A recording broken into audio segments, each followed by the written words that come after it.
Hey class 11th, welcome to Study Line Education, and today we are going to cover chapter first of Indian Constitution, जिसका नाम है constitution Y and how. अपनी class 11th की political science की first book का chapter है ये, ठीक है। तो कॉन्स्टिट्यूशन, जैसा कि हमें नाम से पता चल रहा है, कॉन्स्टिट्यूशन वाई एंड हाउ, तो इसमें हम पढ़ेंगे कि संविधान, जो हमारे भारत का संविधान है, वो क्यों है, मतलब क्यों बनाया गया उसे और कैसे बनाया गया। वो पूरा का पूरा जो आपको एक गेस्ट है ना, वो पूरे के पूरे संविधान बनाने का क्या और कैसे, वो यहाँ पे हमें मिल जाएगा। तो बिना टाइम वेस्ट के स्टार्ट करते हैं अपना चैप्टर इंट्रोडक्शन से। So this book is about the working of the Indian constitution. ये जो पूरी बुक है आपको ये working of the Indian constitution बताएगी, मतलब कि हमारा संविधान कैसे काम करता है, मतलब जो सारे इसमें रूल्स रेगुलेशन है वो कैसे एक्सरसाइज किए जाते हैं in the chapter that follow. और उसके आने वाले चैप्टर्स में फिर हम डिफरेंट एस्पेक्ट, मतलब डिफरेंट पहलू की संविधान के अंदर की डिफरेंट चीज़ों की वर्किंग कैसे दी हुई है, उसके अलग अलग इंस्टीट्यूशन जो है ना गवर्नमेंट के, जैसे लेजिस्लेटिव, एग्जीक्यूटिव, जुडिशरी, ये सब कैसे काम करते हैं, इन सब के बीच का रिलेशनशिप कैसा है।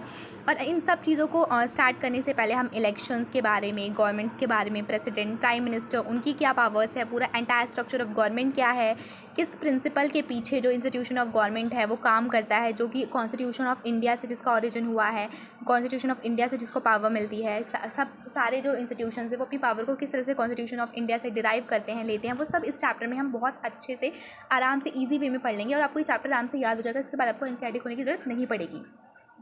तो आफ्टर स्टडिंग दिस चैप्टर आपको ये सब कुछ पता होगा कि एक कॉन्स्टिट्यूशन का मतलब क्या होता है, what a constitution does to the society, एक कॉन्स्टिट्यूशन सोसाइटी के लिए क्या करती है, how constitution govern the allocation of powers in society, कि किस तरह से कॉन्स्टिट्यूशन जो है एलोकेशन ऑफ पावर की जो शेयरिंग है सोसाइटी के अंदर वो कैसे करती है, and what was a way in which the constitution of India was made, और वो कौन सा तरीका है जिससे इंडिया में कॉन्स्टिट्यूशन बनाया गया। तो स्टार्ट करते हैं अपने फर्स्ट टॉपिक से कि why do we need a constitution. Constitution को पढ़ने से पहले सबसे पहले हमारे पास क्वेश्चन आता है कि why do we need a constitution. तो इससे पहले मैं आपसे क्वेश्चन पूछूंगी कि व्हाट इज़ कॉन्स्टिट्यूशन, कॉन्स्टिट्यूशन होता क्या है। तो हम सब ने बचपन से पढ़ा है कि एक legal document, a legal document in which all rules and regulations of how our country is governed with return, वो उसको हम कॉन्स्टिट्यूशन कहते हैं। एक ऐसा दस्तावेज जिसमें सारे रूल्स रेगुलेशन हमारी कंट्री के लिखे गए हैं कि हमारी कंट्री के अंदर डिफरेंट चीज़ें कैसे काम करने वाली है, कैसे सारी चीज़ें चलेंगी, वो सब एक लीगल डॉक्यूमेंट, सबसे बड़ा डॉक्यूमेंट। और पता है आपको सबसे बड़ा कॉन्स्टिट्यूशन इंडिया का ही है। एक कॉन्स्टिट्यूशन क्या होता है, एक लीगल डॉक्यूमेंट है। इसके क्या फंक्शंस है, रूल रेगुलेशन सेटअप करना और हमारे फंडामेंटल राइट्स की क्या कहते हैं रक्षा करना, प्रोटेक्शन करना, और भी बहुत सारे काम। एक ही काम नहीं है, दो ही काम नहीं है, बहुत सारे काम है। What role does it perform for a society, constitution क्या काम करता है एक समाज के लिए, वो हम इसमें देखेंगे। मतलब क्योंकि यहाँ पे ये बोल रहा है ना कि why do we need a constitution, हमें कॉन्स्टिट्यूशन की जरूरत क्यों है, तो इसके आंसर प्रोवाइड कराएगी। सबसे पहले कि व्हाट इज़ अ कॉन्स्टिट्यूशन, इसके फंक्शंस क्या है वो पढ़ेंगे, फिर इसका क्या रोल है परफॉर्म करने में सोसाइटी में वो पढ़ेंगे। उसके बाद किस तरह से कॉन्स्टिट्यूशन जो है ना हमारी डेली लाइफ के, हमारे कॉन्स्टिट्यूशन को ना एक लिविंग डॉक्यूमेंट कहा जाता है। तो जब हम ये पूरी बुक पढ़ लेंगे ना तब हमें पता चल जाएगा कि एक कॉन्स्टिट्यूशन तो एक किताब है, फिर उसे एक लिविंग डॉक्यूमेंट क्यों कहा जा रहा है। इस क्वेश्चन का क्या कहते हैं, इस आंसर का आंसर इस वाले क्वेश्चन में भी मिलेगा हमें कि how does the constitution relate to our daily existence. और उसके बाद इन सब क्वेश्चंस को आंसर करते हुए हम आराम से सब कुछ समझ जाएंगे। तो स्टार्ट करते हैं अपने पहले टॉपिक से, that is constitution allows coordination and assurance. सबसे पहले कि कॉन्स्टिट्यूशन तो हमें पता है एक लीगल डॉक्यूमेंट जिसमें सारे रूल रेगुलेशन एम्बेडेड हैं for that how our country should be govern, कैसे होनी चाहिए। तो उसमें अब इसका फंक्शन क्या है, सबसे पहला फंक्शन जो है ना कॉन्स्टिट्यूशन का वो है that constitution allows coordination and assurance. अच्छा, कोऑर्डिनेशन क्या होता है, कोऑर्डिनेशन मतलब कॉपरेशन करना, और अश्योरेंस मतलब कि कुछ अश्योर कर रहा है वो, हमें कुछ गारंटीड कर रहा है। अब क्या करता है ये ऐसा, देखो अगर आपने आपको ऐसे क्या कहते हैं मेंबर के रूप में इमेजिन करो कि मतलब कुछ उसकी विशेषताएं हैं। मान लो कि एक ग्रुप है, उसमें अलग अलग टाइप के लोग रह रहे हैं। अब सबके religious allegiances, they have different religious allegiances. समा हिंदू, मतलब कि उनके जो डिफरेंट रिलीजियस कैरेक्टरिस्टिक, मतलब कुछ जो है हिंदू हैं, कुछ मुस्लिम हैं, कुछ क्रिश्चियन हैं, और शायद किसी का कोई रिलीजन ना हो, मतलब कोई किसी रिलीजन को ना मानता हो। ऐसे डिफरेंट टाइप के लोग हैं एक ग्रुप के अंदर। अब उनके वो अलग, और सिर्फ रिलीजन में ही अलग नहीं है, उनके प्रोफेशंस, उनके काम अलग हैं, उनकी एबिलिटीज़, स्किल, उनके जो सारे गुण हैं, उनकी हॉबीज़ हैं, उनके टेस्ट हैं, उनकी फिल्म से लेकर बुक्स तक में सब कुछ अलग है। उनमें से भी कुछ रिच हैं और कुछ पुअर हैं। Some are old some young, कुछ छोटे हैं कुछ बड़े हैं। तो इमेजिन कीजिए कि इतने डाइवर्स ग्रुप में, मतलब जब इतने सारे अलग अलग तरीके की चीज़ें के लोग हैं, तो हर मुद्दे पे इनके बीच में, तो हर मुद्दे पे जब हमारे बीच में जो होता है कॉन्फ्लिक्ट, क्या कहते हैं, दो डिफरेंट व्यूज़ होते हैं, तो वहाँ पे लड़ाई तो हो जाती है ना, डिस्प्यूट तो अराइज होता ही है, कॉन्फ्लिक्ट आ जाता है, विचारों में मतभेद होना तो लाजमी है। तो यहाँ पे भी ऐसा होगा ना, जब इतनी बड़ी कंट्री, इतने टाइप के रिलीजन के लोग, इतने डिफरेंट टाइप के प्रोफेशन के लोग, अलग हॉबीज़, अलग एबिलिटीज़, तो इनके बीच में डिस्प्यूट होना भी ज़रूरी है, मतलब ज़रूरी क्या, होगा ही, कंपलसरी है। तो किस तरह से हम किसके राइट को सही बताएं, किसको गलत बताएं और किसको क्या करना है, ठीक है।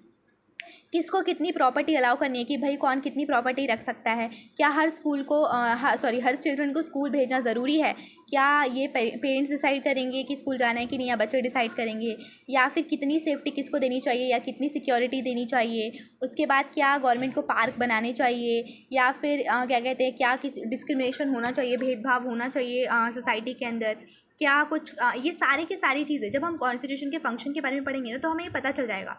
Every question will elicit a variety of answer. तो अब हम देखेंगे कि जितने भी क्वेश्चन है ना, इन सबके अलग अलग प्रकार के आंसर मिल सकते हैं। हर बंदा इस हर क्वेश्चन जो लाइन है उसके अलग अलग आंसर देंगे।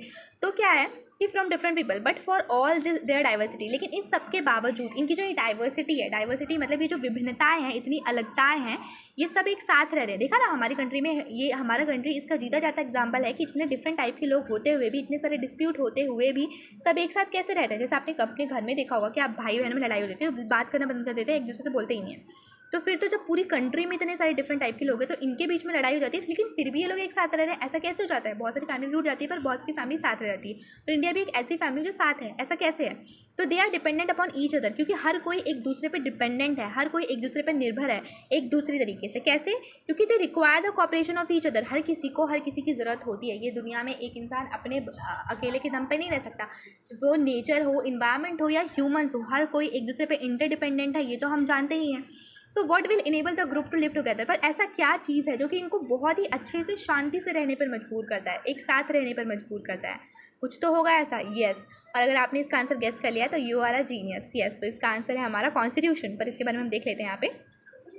वन में से कुछ लोग कह सकते हैं कि कुछ बेसिक रूल्स होंगे, रूल्स रेगुलेशन बना दिए तो उसके हिसाब से सबको रूल्स के हिसाब से चलना। जैसे क्लास में क्या होता है कि रूल बना दिए जाते हैं तो सभी बच्चे आराम से डिसिप्लिन से चलते हैं, वैसे ही कंट्री को डिसिप्लिन में रखने के लिए, एक साथ में रखने के लिए रूल्स बना दिए गए होंगे। कुछ ये आंसर देंगे। अच्छा ठीक है, रूल्स बना देंगे, बट क्यों? इन रूल्स की ज़रूरत क्या है? एक सोसाइटी को बिना रूल्स बनाए भी तो डिसिप्लिन में रह सकते हैं। Think of what would happen in the absence of. अच्छा अब ये सोचिए कि अगर ये सब रूल ना हो तो क्या होगा? Every individual would be insecure. हर कोई जो है इनसिक्योर हो जाएगा, हर किसी को डर लगा रहेगा। क्यों? क्योंकि उनको पता है वो कि कोई रूल रेगुलेशन नहीं है, ना वो एक दूसरे को जानते हैं, ऊपर से उनके बीच में लड़ाई हो गई तो वो सब कैसे ठीक होगा? और कौन बोलेगा कि मेरा किस चीज़ पे राइट है? और कोई भी कैसे क्लेम कर सकेगा कि मेरा किसी चीज़ पे राइट है या नहीं है अगर रूल्स रेगुलेशन ही नहीं होंगे, है ना? तो कोई भी किसी भी ग्रुप को अच्छे से रहने के लिए क्या है, कुछ बेसिक रूल्स की ज़रूरत है जो कि पब्लिकली प्रोम्युलगेटेड हो। अब यहाँ पे जो ये वर्ड है ना, इसको हाईलाइट कीजिए। पब्लिकली प्रोम्युलगेटेड का मतलब होता है जो कि सामाजिक रूप से स्वीकार हो। मतलब वो ऐसा रूल होगा ना जिसे सब मानेंगे और उसको सामाजिक रूप से स्वीकार किया जाए और हर किसी को उसके बारे में पता हो, तभी तो कोऑर्डिनेशन हो पाएगा। अब मान लीजिए कि एक इंसान को पता है ये रूल बना दिया, बाकी सबको पता ही नहीं, तो क्या वो रूल फॉलो हो पाएगा? नहीं ना। तो अगर आपको सही डिग्री में कोऑर्डिनेशन चाहिए, मतलब सही रूप से सब कोऑर्डिनेशन करे, कोऑपरेट करे, इसके लिए ज़रूरी है कि सभी को वो रूल पता भी नहीं चाहिए। सिर्फ रूल होने से काम नहीं चलता, और उसके बाद ये रूल्स जाने भी चाहिए। लेकिन उसके बाद भी ज़रूरी नहीं रूल्स को सब फॉलो करें। तो रूल्स फॉलो कब होते हैं? जब वो इन्फोर्सिएबल होते हैं। इन्फोर्सिएबल मतलब कि अगर आप ये रूल फॉलो नहीं करते उसके बदले में आपको पनिशमेंट मिलेगी, तब जाके वो रूल्स आप फॉलो करेंगे ना। तो कुछ ऐसा करना होगा जिससे ज़बरदस्ती वो रूल सबको फॉलो करना ही पड़े, तो इसके लिए उसको अश्योर सब ठीक है इन्फोर्सिएबल बनाना पड़ेगा। लेकिन अगर मान लीजिए citizens have no assurance that other will follow these rule, they will themselves have no reason to follow these. अब ऐसा होगा कि मान लो कि कोई गारंटी नहीं दे रहा, कोई भी चीज़ जो भी हमें सारे राइट से रहना, वो हमें ये नहीं बोल रहा है कि आपको हम गारंटी देते हैं कि अगर आप ये रूल फॉलो करोगे ना तो आपको कोई भी जो है सिक्योरिटी इशूज़ नहीं होंगे। तो ऐसा कोई अश्योरेंस अगर नहीं दे रहा तो सिटीजन को डर तो लगेगा ना, एक नागरिक को डर तो लगेगा। तो वो कहेगा कि अगर दूसरा रूल फॉलो नहीं करा तो मैं भी नहीं करूँगा। ऐसे में कोई रूल फॉलो नहीं करेगा। तो इसके लिए ज़रूरी क्या है? रूल का इन्फोर्सिएबल होना ज़रूरी है। रूल जब इन्फोर्सिएबल होगा, लीगली, वो भी लीगली अप्लाई क्या कहते हैं ऑथोराइज होगा, जब लीगली रूप से उसको लागू किया जाएगा तो उसको सब मानेंगे। अगर लीगल रूप से वैलिडेट होने के बाद उसको अश्योरेंस मिलेगी कि हाँ सभी को इस रूल को फॉलो करना पड़ेगा, और अगर कोई नहीं करता है दे विल बी पनिश्ड, है ना। तो हमने यहाँ से क्या सीखा? हमने यहाँ से यही सीखा कि जो first function of a constitution होता है वो होता है एक set of basic rules provide करना, मतलब कि ताकि minimal coordination amongst member of society हो सके। मतलब सबसे पहले इतना बड़ा जो हमारा देश है उसको एक रखना ज़रूरी था। तो सबसे पहला काम कॉन्स्टिट्यूशन ने यही किया कि हमारा पहला फंक्शन होगा कॉन्स्टिट्यूशन का टू प्रोवाइड सेट ऑफ कुछ ऐसे रूल्स देना जो कि coordination between the member of society, हमारे जो समाज के नागरिक हैं उनके बीच कोऑर्डिनेशन कम मात्रा में भी रहे पर कोऑर्डिनेशन कोऑर्डिनेशन बना रहे और रूल्स का कोई उल्लंघन ना करे, मिनिमल कोऑर्डिनेशन क्या कहते हैं वो हो पाए, अलाउ हो पाए, इसके लिए हमारे कॉन्स्टिट्यूशन ने ये फंक्शन निभाया है और अब भी निभा रहा है। आप सबने देख लिया है कि first function of the constitution is to provide a set of basic rule that allow for minimal coordination amongst member of society. तो आपको ये पहला याद होना चाहिए, आपको सारे फंक्शन याद करने हैं। वैसे तो मैं आपको ये चैप्टर अच्छे से समझा रही हूँ, तो आप इसे समझ लेंगे तो 2-3 बार पढ़ेंगे आपको याद हो जाएगा। अब अपने यहाँ पे चलते हैं। यहाँ पे देखिए कुछ क्वेश्चन पूछे हैं, आप इसको पढ़िएगा। अगर आपको इसमें से कुछ समझ ना है ना तो you can ask me in the comment section. Now specification of decision making power, ये दूसरा टॉपिक है कॉन्स्टिट्यूशन के चैप्टर का, दूसरा टॉपिक है। अब इसको हम देख ले क्या है ये। तो देखिए, a constitution is a body fundamental principle according to which a state is constituted और गवर्न। अब स्पेसिफिकेशन का मतलब क्या होता है? कुछ विशेष अधिकार, डिसीजन मेकिंग पावर के विशेष अधिकार। अच्छा, डिसीजन मेकिंग, एक कंट्री है, रूल रेगुलेशन बना है, तो रूल रेगुलेशन को बनाने का, डिसीजन लेने का पावर किसको है, और वो पावर है तो किसने दिया, और किसने दिया तो क्यों दिया। ये सारे क्वेश्चन अराइज होने चाहिए ना आपके दिमाग में भी। यस, ज़रूर होने चाहिए।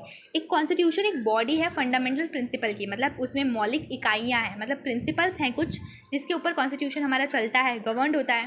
बट ये फंडामेंटल रूल्स क्या होने चाहिए और क्या हैं, और इनको क्या चीज़ ऐसी है जो फंडामेंटल बनाती है, मतलब ऐसा बनाती है कि ये रूल फॉलो होकर ही रहेंगे और कोई इससे मना ही नहीं कर सकता।